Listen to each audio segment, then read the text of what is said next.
Welcome back, boxing fans, to another boxing walk with Sean on Boxing. So today we're going to be discussing this weekend's big fight card that obviously happened in in Saudi Arabia between Matchroom and Queensberry, and the results, how it worked out, and some of our personal opinions and breakdowns to what we saw. In Taiwan, obviously these cards are a little problematic for me since I have to wake up at 2-3 o'clock in the morning to watch the fight cards. But overall, yesterday's card was good. It wasn't overly long, so I was able to watch almost all the fights without falling asleep on the sofa. Success. That's one victory for me. I missed the first fight between the two light heavyweights, and of course my prediction in my prediction league was wrong.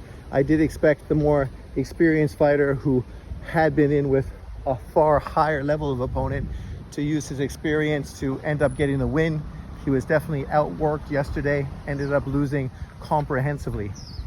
After that, I was able to watch the rest of the card. And thanks everyone who jumped in yesterday and joined my live. Appreciate the back and forth. It helped me stay awake through that whole card all night. We end up getting, after that, a very good fight, a fight I was looking forward to, even though out of everybody on this card, it was probably the two most unknown fighters overall, and that was Hamza Shiraz versus Ammo Williams.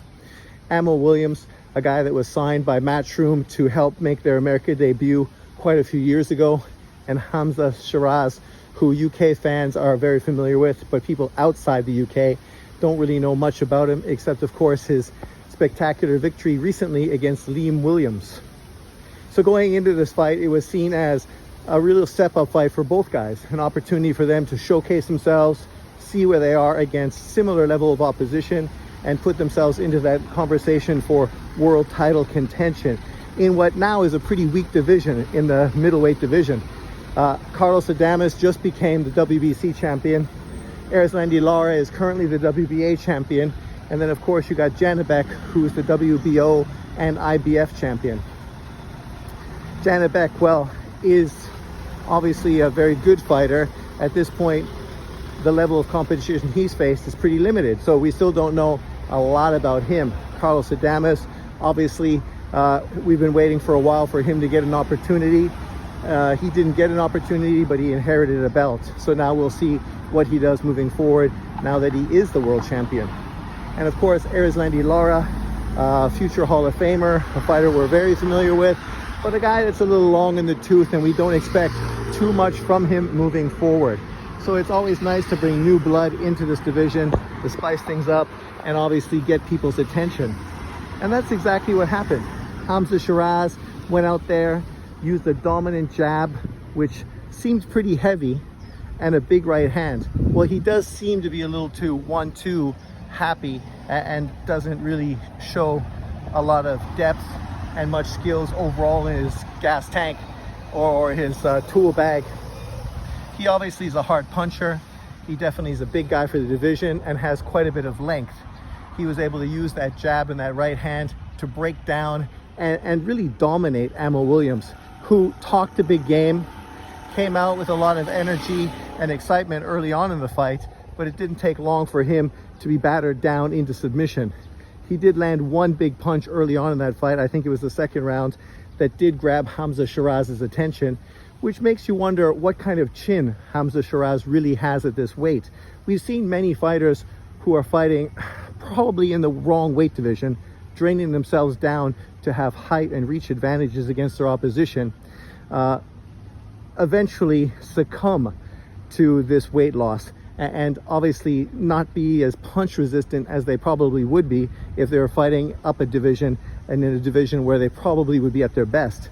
A perfect example of that is Jared Hurd, who was a dominant fighter at 154 until he wasn't, right? The question is, we have to see if Hamza Shiraz falls into that sort of spectrum.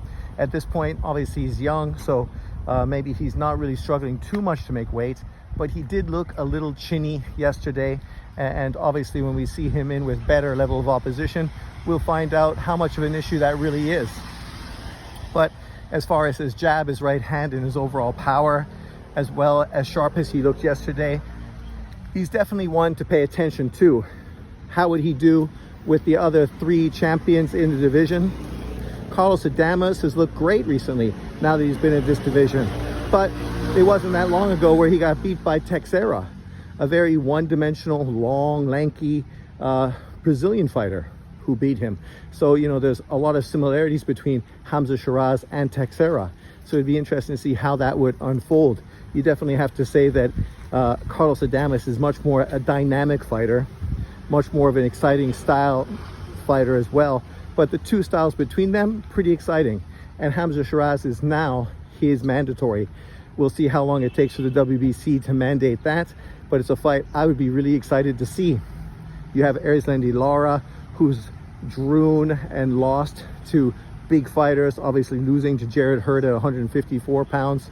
So you could easily see him be overdone by the taller, younger fighter. He's been fighting a lot of mediocre, mid-range fighters now at this point of his career. Nobody can blame him at this point of his career. Does he need to step up? Does he need to fight for unification? Does he need to fight big name guys? Or just consistently get 1 fight in a year, put some money in his bank, and get ready for retirement? We will see. And for Janibek, obviously he's looking for big name opponents to make a statement. He's not having an easy go breaking into the US market, so maybe going to Saudi Arabia, maybe going to the UK on one of those big Matchroom cards. Maybe that's the way he should be directed. Him versus Hamza Shiraz for unified middleweight world title in Saudi Arabia, or potentially on that AJ card. You know, these are big paydays, big opportunities to give yourself much more of a global audience and to continue to build up your resume.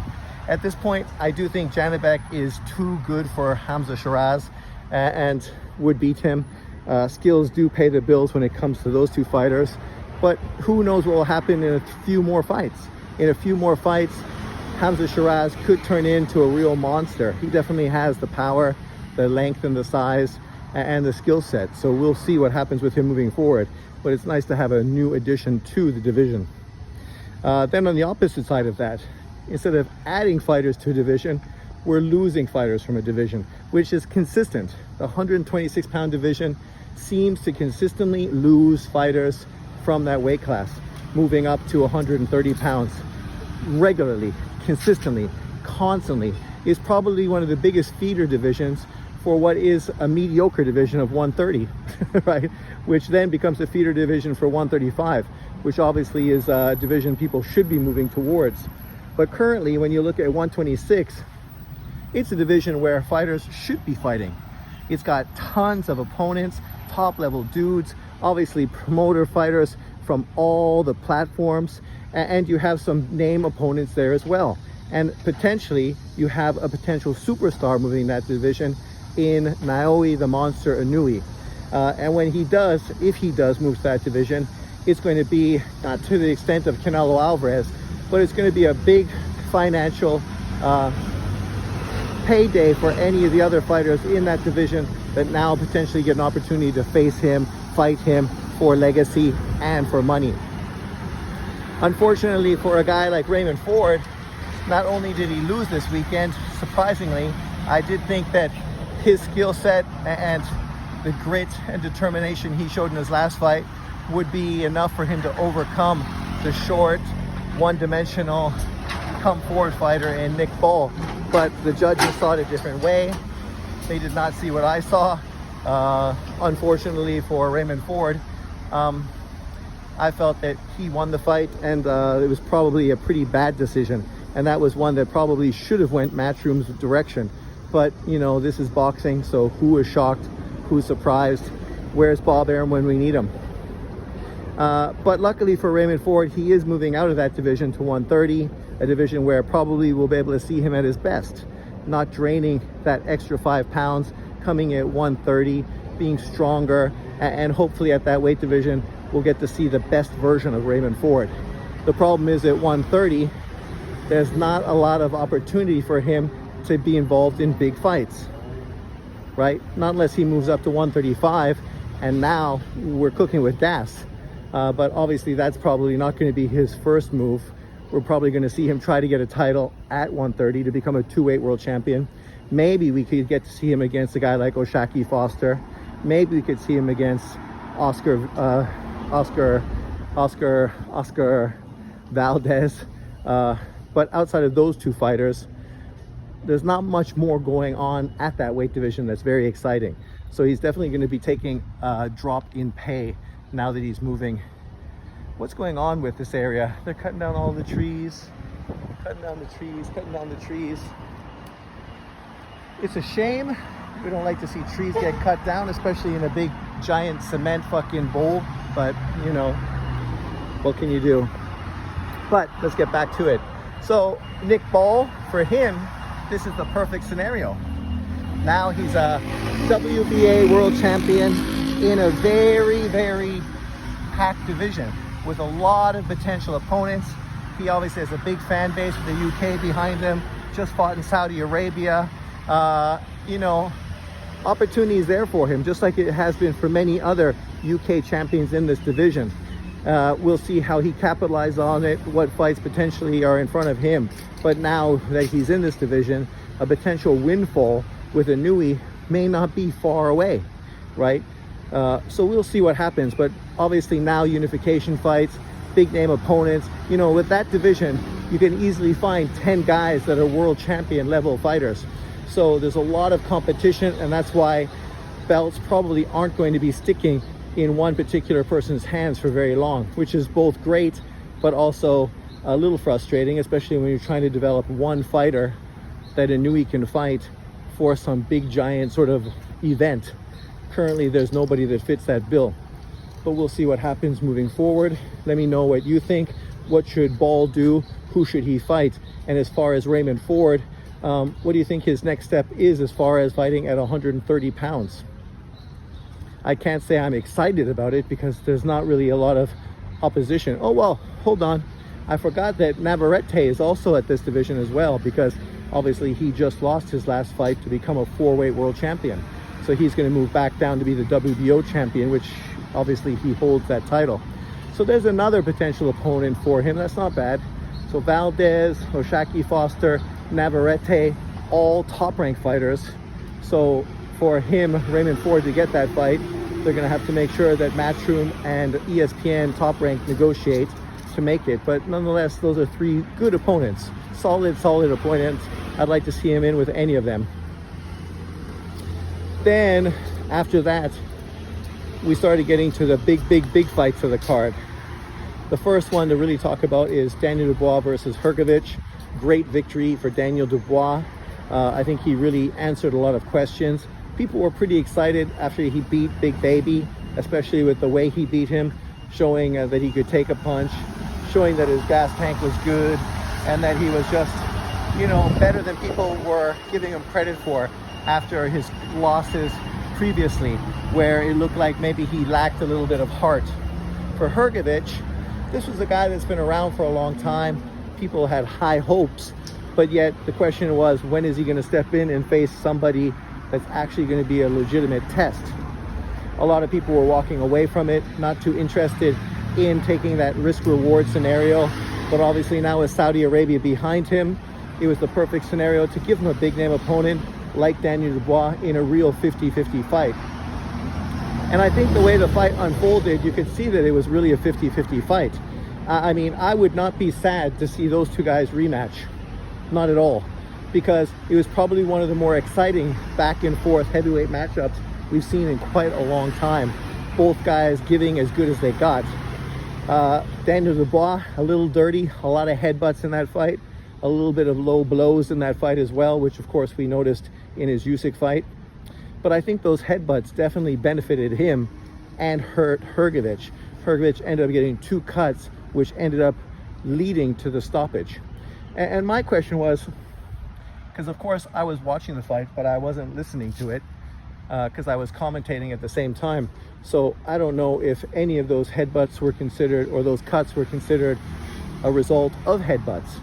And apparently they weren't, because when the doctor talked to the ref decided to stop the fights, and they didn't go to the cards they went straight to a victory for Daniel Dubois, which in my head I felt was a little disappointing. I felt that those cuts were probably caused by headbutts more than they were caused by punches, but I might be wrong. As I say, I was just watching the fight. I wasn't listening to the commentating, so I don't know exactly what the ref was saying and how things were being reported.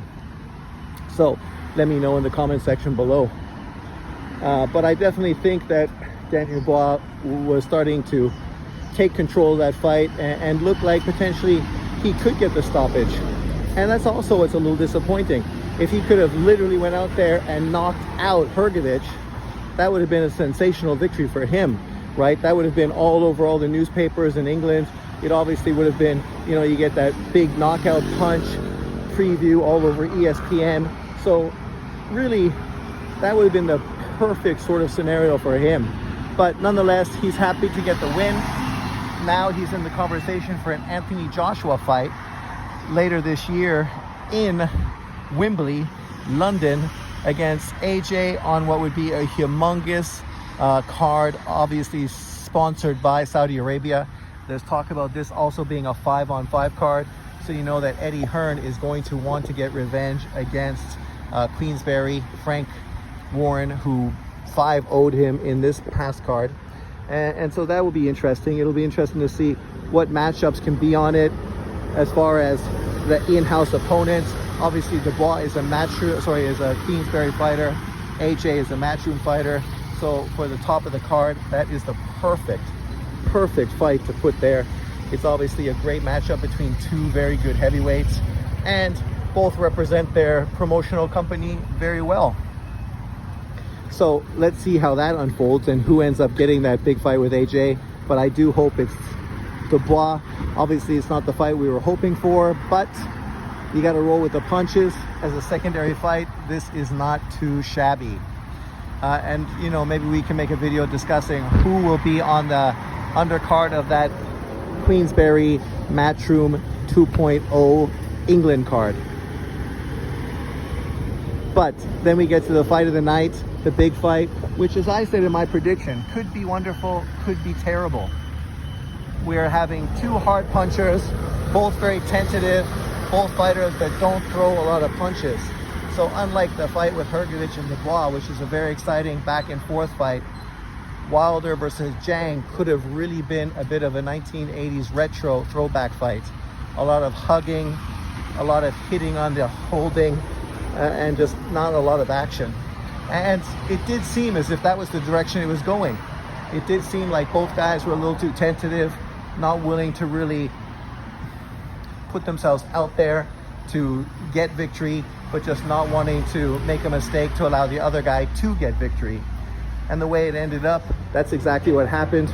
Wilder ended up missing on a big right hand, got countered by a counter right, which if you watched my live, I was saying that was a punch that was right there. And definitely a punch that I think that Hrgović should be throwing more of as a big counter punch.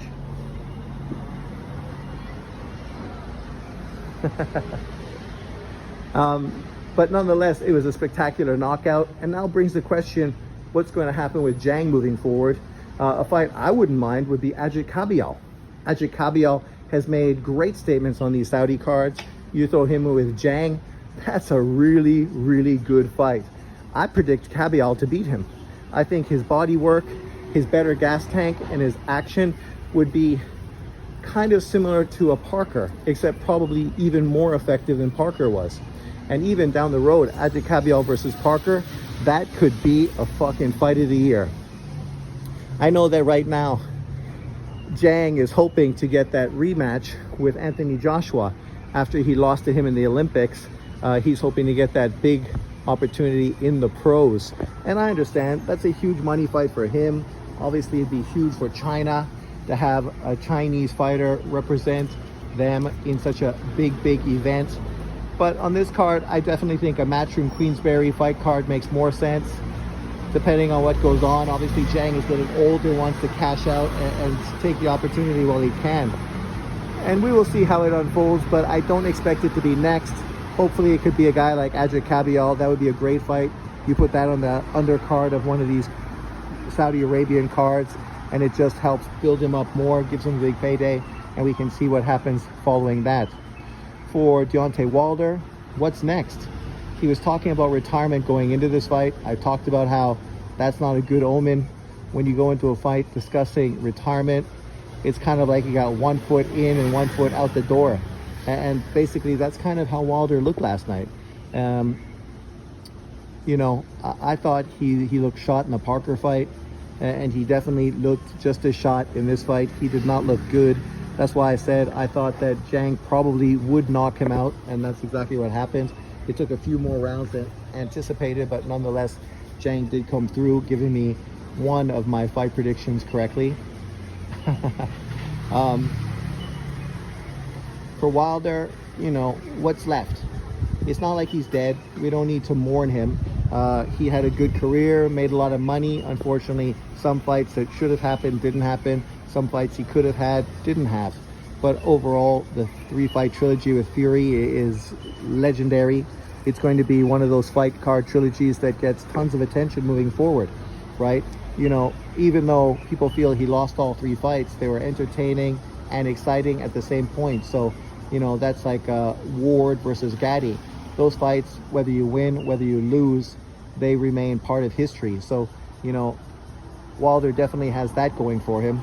As far as his last 3 performances post that, he got 1 knockout against his sparring partner in Helenius, and then got beat when he fought 2 top 10 level opponents. You know, people often question how good he really was. I wouldn't use this version of him to be the overall judge, because obviously this was not the best version of Deontay Wilder.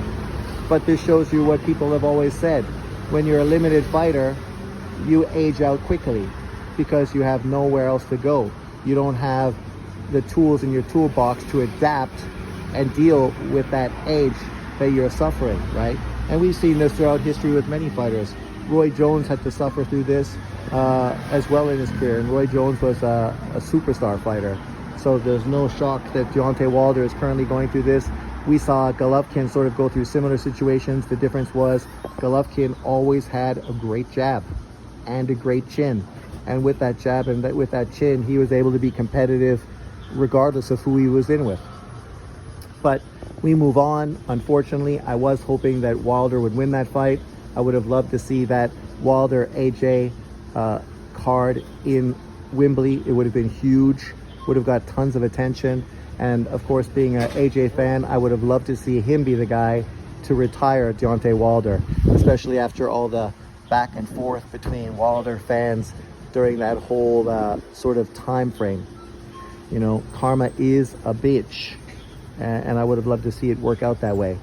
But nonetheless, it doesn't really matter, because he wouldn't have got credit for it anyway. So, you know, it is what it is. Now we move on, move up, move on, and look for better and more exciting fights going forward. Is Wilder's career done? Looks like it, and that's fine. He made a ton of cash. He will have a nice life. All the best to him and his family. Leave your comments below. Let me know what you thought of this 5-on-5 card from Saudi Arabia. It was a good card. If you didn't watch it, you should definitely go check it out. It was more entertaining than a lot of fights that we get. I'm happy I paid for it. I was not disappointed, but obviously the time is not the best for me. But thanks for watching. I'll see you next time. Peace out.